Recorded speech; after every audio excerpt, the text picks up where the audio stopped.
수업합니다. 자, 오늘의 제목은 내 짐을 여호와께 맡기라 라고 하는 제목으로 함께 은혜를 나누고자 합니다. 이솝우화에 나온 이야기입니다. 이솝우화에 나온 이야기인데요. 한 장사꾼이 어떤 장사꾼이 말과 나귀를 끌고 다니면서 장사를 했다고 합니다.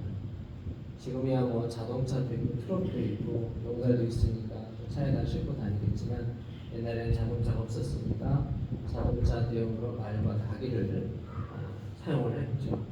그래서 말과 나귀에게 똑같은 무게의 짐을 실은 거예요. 말도 요만큼, 또 나귀도 요만큼 똑같이 싣고 다닙니다. 그런데 말은 덩치가 크고 힘이 세요. 근데 또 이 나귀는 덩치도 작고 힘이 약합니다. 그래서 이 나귀가 말한테 일하는 거예요. 내가 이렇게 짐이 많으니까 내가 대신 조금만 더 들어주면 안 되겠니? 라고 이렇게 물어봤어요. 그랬더니 말이 화를 내면서 나도 힘들어. 누구는 쉬운 줄 알아? 하면서 화를 낸다.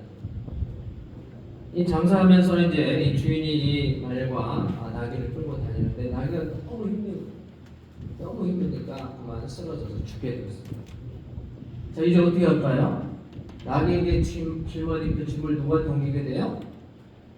바람께 옮기게 되는 거죠. 그뿐만 아니라 이 장사꾼이 나귀를 죽인 다음에 그 가죽을 벗겨가지고 가죽마저도 말에게 그 짐을 옮기게 되었다라고 하는 이야기가 있습니다. 자, 어려울 때일수록 서로 도와주고 짐을 나누어줘야 된다라고 하는 교훈을 우리에게 주고 있습니다. 여러분 인생의 짐을 얼마나 많이 지고 살아갑니까? 성도들 가운데 인생에 짐이 없는 사람은 아무도 없을 것입니다. 그 짐 때문에 고달프고 힘겨운 삶을 살아가고 있을 것입니다. 그 짐 때문에 고달프고 힘들고 고통스럽고 여러 염려가 있죠. 그런데 우리가 예수를 믿으면서 받게 되는 그 모든 축복이 무엇이냐면 큰 축복이 바로 우리의 짐을 예수님 앞에 다 내려놓을 수가 있다라는 것입니다. 예수님을 믿는 사람은 누구나 다 이 축복을 받아 누릴 수가 있습니다. 그래서 마태복음 11장 28절에 수고하고 무거운 짐진 자들아 다 내게로 오라. 내가 너희를 어떻게 한다고요? 쉬게 하리라 말씀하셨습니다.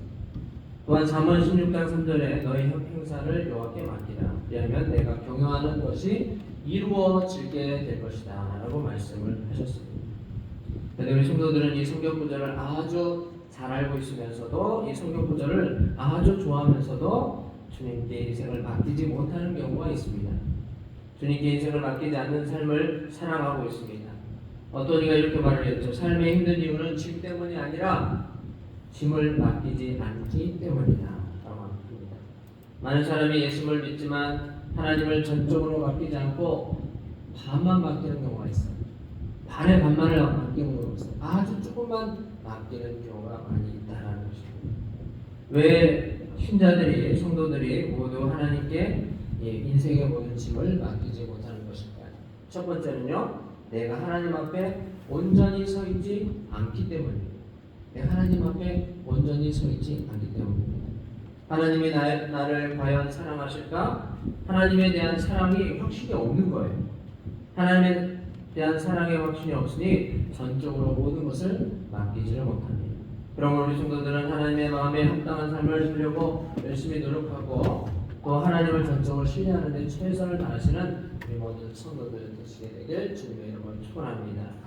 두 번째는 완벽주의 때문입니다. 하나님 앞에서 최선을 다하고 있습니다. 그런데 자기 스스로 만족을 하지 못하는 것, 항상 부족하다고 생각하는 것, 하나님 앞에 항상 부족하다고 생각하니까 하나님 앞에 다 맡기지를 못하는 것이죠. 세 번째는 맡기고 사는 것에 대해서 익숙하지 않기 때문입니다. 그동안 혼자서 이 세상에 있는 모든 일을 다 해결했어요. 그리고 어떤 때는 그 성과도 냈어요. 그때는 굳이 하나님께 그것을 맡겨야 되는가 라고 생각하기 때문에 하나님 앞에 맡기지 못하는 겁니다.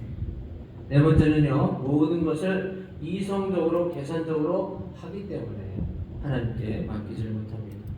이런 경우에는 이성을 뛰어넘는 하나님에 대한 굳건한 믿음이 필요한데 그 믿음이 부족하다는 것이죠. 예수를 믿음에도 불구하고 눈으로 보이는 것만을 인정하는 것. 눈에 보이는 것을 인정하지만 눈에 보이지 않는 것을 인정하지 않는 것. 눈에 보이게 모든 문제들 해결되면 괜찮다. 그런데 안 보이는 거, 미래적인 거, 영적인 것은 이해를 하지 못하는 것이죠. 다섯 번째로는요, 하나님을 전적으로 신뢰하지 못하기 때문에 인생의 짐을 하나님께 맡기지 못하는 경우가 많이 있다는 겁니다. 우리가 하나님께 맡기지 못하는 이유 다섯 가지에 대해서 말씀을 드렸습니다. 우리는 이런 몇 가지 이유를 다시 반드시 극복해야 됩니다. 그래야 신자의 최고의 축복, 하나님께 맡기는 삶을 살아갈 수가 있습니다. 두 번째는요, 하나님께 다 맡긴다는 의미가 무엇일까요? 첫 번째는 가장 중요한 것은 주의 말씀에 순종한다는 것입니다. 성경의 말씀을 보면 맡기라, 의지하라, 맡기라 이런 말이 많이 나와요. 수도 없이 많이 나옵니다. 그런데 우리 인생의 실상 어떻습니까? 여러 가지 이유로 인해서 잘 맡기지 않는 경우가 있죠. 성경에 맡기라는 것은 하나님이 우리를 책임져 주시겠다라고 하는 의미를 가지고 있습니다. 시편 55편 22절에 내 집을 여호와께 맡기라, 그가 너를 붙드시고 의인의 요동함을 영원히 허락하지 아니하시리로다 말씀하십니다. 하나님을 사랑하는 자, 하나님이 내 마음에 있는 자, 예수님이 내 마음에 있는 사람은 의인이에요. 착한 일을 많이 한다고 선행을 많이 하고 부재를 많이 한다고 의인이 아니라 예수님을 믿기 때문에 예수님의 보혈의 피를 통해서 우리가 다 의롭게 되는 겁니다. 그래서 짐을 여호와께 맡기면 우리 하나님께서 여러분들을 붙들어 주시고 의인의 요동함을 영원히 허락하지 않는다라고 분명히 약속해 주셨습니다.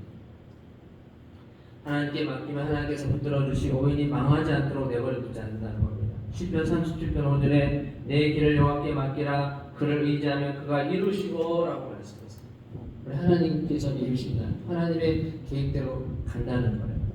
한 명께서 손을 들이대고 나중에 보면 하나님이 이를 이루셨구나 하는 것을 깨닫게 되는 경우가 생긴다는 것입니다. 또 잠언 16장 3절에 너의 행사를 여호와께 맡기라, 그러면 내가 역경한 것이 이루어질 것이다 라고 말씀했어요. 하나님께 모든 것을 맡기면 우리가 계획한 것을 다 이루신다고 약속했어요. 그래서 성경의 말씀에 보면 맡기라라고 하는 말이 550번 나옵니다. 550번 맡겨요. 우리 하나님께 모든 것을 맡기라는 말이 나옵니다. 우리나라 선교사님들이 처음에 복음의 말씀을 전하면서 이제 여러 나라에서 오셨는데 한 선교사님이 차를 몰고 시골길을 가고 있었어요. 근데 어떤 아주머니가 무거운 짐을 머리에 메고서 어렵게 걸어가는 그런 모습을 보고 그래서 이 선교사님이 부르더니 타시라고. 그래서 탔어요. 차에 탔어요. 근데 그 아주머니가 머리에 짐을 내려놓지는 않는 거예요. 왜 안 내려놓냐고. 아니 제가 그 여인이 그 얘기하는 거예요. 제가 차를 타시는 것도 너무 숭고하고 감사한데 어떻게 짐까지 이렇게 내려갈 수가 있습니까? 라고 얘기를 했다는 것입니다. 우리 성도들 믿음 생활을 하면서 이 아주머니와 같이 행동하는 분들은 계시지 않으십니까? 우리 인생의 모든 것을 맡겨야 됩니다. 물질의 문제, 자녀의 문제, 건강의 문제, 믿음의 문제, 직장, 사람과의 관계 등등 모든 것들을 하나님께 맡기시길 바랍니다. 인생의 생사화복도 맡기시길 바랍니다. 미래의 삶도 우리의 생명도 하나님께 맡기는 겁니다. 자기가 오래 살고 싶다 해서 오래 사는 것이 아니고 우리 하나님께서 장수의 축복을 주시면 장수의 축복을 받게 되는 것입니다. 내가 부자가 돼야지 라고 생각하고 열심히 산다고 해서 부자가 되는 것이 아니고 하나님께서 물질의 축복을 주셔야 됩니다. 내가 건강해야 되지 라고 생각하고 운동 많이 하고 좋은 음식 먹는다고 해서 다 건강한 것이 아니라 하나님께서 여러분에게 건강을 주셔야만이 건강하게 되는 줄 믿으시게 되길 바랍니다. 두 번째는요, 하나님을 절대적으로 신뢰하시길 바랍니다. 왜 맡기지 못할까요? 하나님을 못 믿겠다는 것입니다. 하나님을 완전히 믿을 수 있으면 얼마든지 하나님께 맡길 수가 있어요. 오늘 본문의 말씀은 다윗의 시편입니다. 다윗의 그의 인생에 일어난 고통과 아픔이 얼마나 많이 있었어요.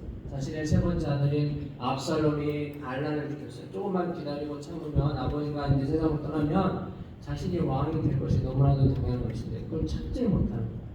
그래서 자기를 따르는 세력들을 규합해서 아버지를 쫓아내게 됩니다. 예루살렘에서 쫓겨나게 되었고요.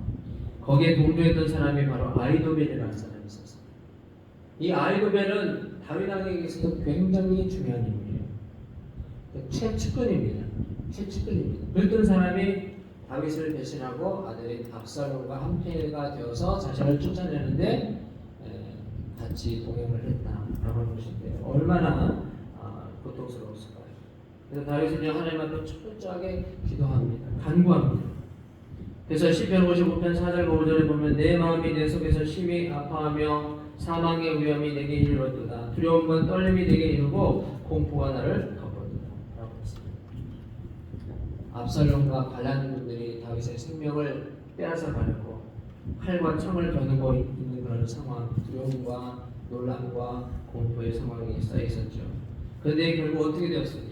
하나님께서는 다윗의 기도를 들으시고 하나님의 방법으로 해결하셨다라고 합니다. 다윗은 인간적으로 자신의 아들이기 때문에 압살롬은 죽이지 말고 살려서 생포하라라고 했는데 우리 하나님께서는 그 역사를 보면 다르게 하셨다는 거죠. 압살롬이 노새를 타고 가다가 그 아름다운 머리가 나무에 걸리게 된 거예요.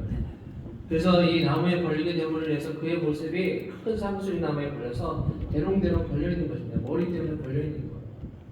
그 상황을 보고서 다윗의 부하들 요압 장군의 부하가 보고 합니다. 지금 압살롬이 나무에 매달려 있습니다.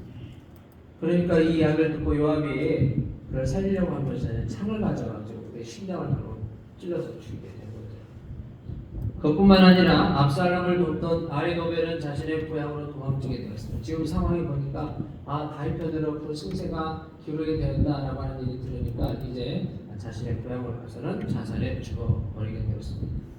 우리 하나님은 이런 모든 문제들 가운데 압살롬의 반란도 아히도벨의 반란도 제압하시고 하나님의 공의를 나타내는 것을 보게 됩니다. 믿음이라는 것은 바로 하나님을 신뢰하는 것입니다. 그것도 잠깐만 신뢰하는 것이 아니라 끝까지 신뢰하는 것이 바로 믿음이다라는 것입니다. 하나님은 완벽하시고 절대 결점이 없으십니다. 그렇지만 사람은 어떻습니까? 사람은요 완전하지도 않고 완벽하지도 않고 많은 실수와 결점이 있고 약점이 있습니다. 그 때문에 우리 모든 사람들은 전적으로 우리 하나님만을 신뢰하고 섬기고 믿고 따르는 성도들이 되시게 되기를 바랍니다. 세 번째는요 하나님께 모든 것을 맡기고 내일 일을 절대로 염려하지 마시게 되기를 바랍니다. 가장 중요한 것은요 맡기고 걱정하지 않는 거예요. 하나님께 맡겼는데 걱정이 태산인 신자들이 아주 많이 있습니다. 이것을 맡긴 것이 아닙니다. 주여 주님께 다 맡깁니다. 이제부터 걱정을 하지 않겠습니다. 하나님께서 마음대로 하십시오. 하나님께서 원하신 대로 하십시오 라고 기도하게 될 때 하나님께서 여러분들에게 모든 것들 가운데 하나님의 은총이 임하게 될 것입니다. 오늘 본문 55편 16절과 17절에 보면 다윗은 걱정도 두려움도 많았지만 하나님께 맡기고 안심하는 모습이 나와 있는 것을 보게 됩니다. 자, 그래서요 16절과 17절에 보면 나는 하나님께 부르짖으니 여호와께서 나를 구원하시리로다.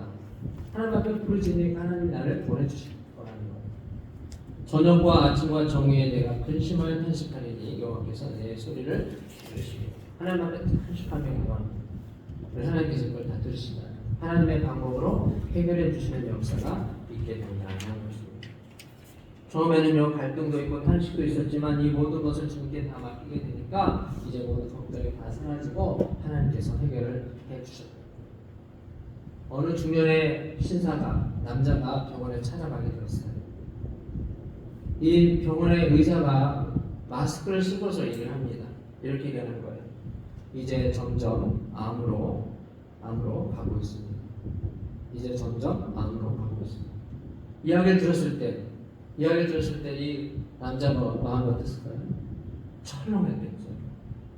암으로 피부에 난 이 종기가 있었는데 이게 점점 암으로 가고 있습니다.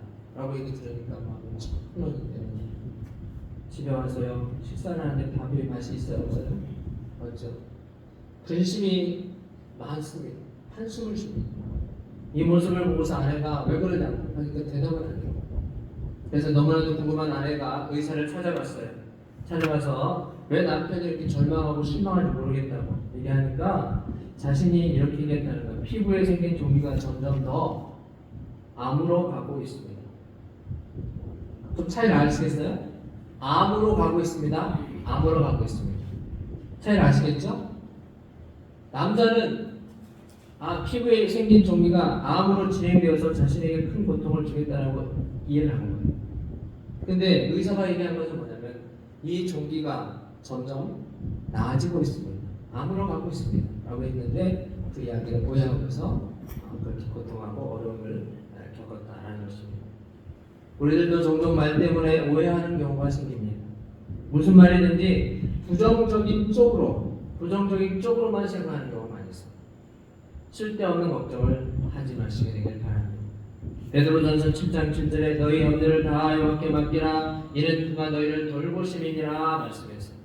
오늘 예배를 통해서 여러분의 모든 근심과 걱정과 염려와 모든 것들을 하나님 앞에 맡기고 전적으로 하나님 앞에 신뢰하고 믿음의 영적인 싸움에서 승리하시는 저와 여러분들이 다 되시게 되길 주님의 이름으로 축복합니다.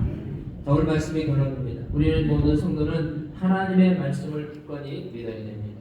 하나님께서 여러분들을 다 돌봐주실 것입니다. 여러분이 가지고 있는 근심과 걱정과 염려를 주님 앞에 다 내려놓으시게 되길 바랍니다. 염려와 근심도 습관과 버릇이 될 경우가 있어요.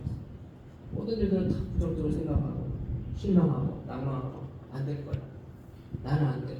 이렇게 생각하지 마시게 되길 바랍니다.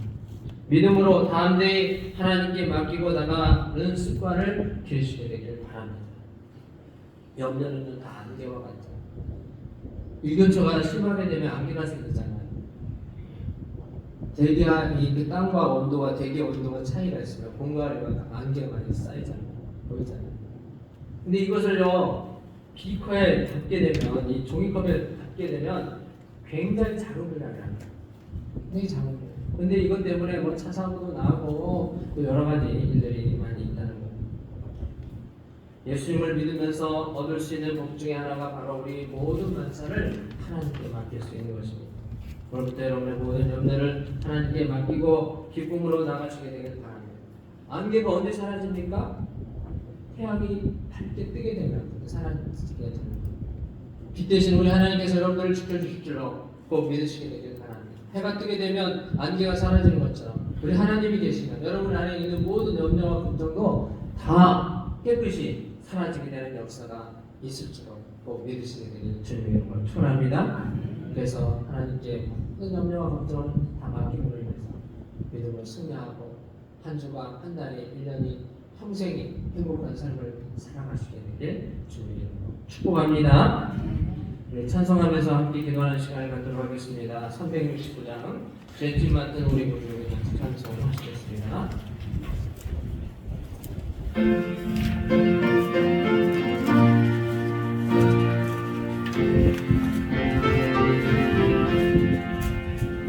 제